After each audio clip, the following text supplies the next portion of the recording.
نن د ملګرو وکیلانو د یو ذمہوار ورکر په حیثیت د نوخاس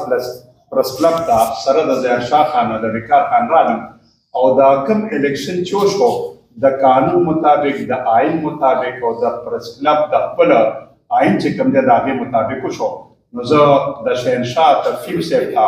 او ټول ټیم ته زه مبارکباد ورکوم او په دې سلسله کې دلته موږ حاضر شو او انشاءالله دعا کوم چې دوی به د پریس کلب نور دغه چې څارنلی خدمت به کوي او خپل هلې ځلې او خپل ملګري به سیوا کوي او د دې خدمت مقدم ته الله تعالی ورکړه الله تعالی دې دوی په خپله دې خدماتو کې کامیاب کړي ستاسو د کیمرې په وساطت سره لومبۍ څېره زه تفهیم صاحب ته اچوم چې هغه صدر صاحب دی دویمه څېره ورپسې زه بیا نایب صدر صاحب ته اچوم او بیا ورپسې جنرال سیکرټري زما د کلي زما دوست زما ملګری زما د سیاست صلاحکار کله روانو کله جوړو او دا څېره چې ده نو دا ظهور صاحب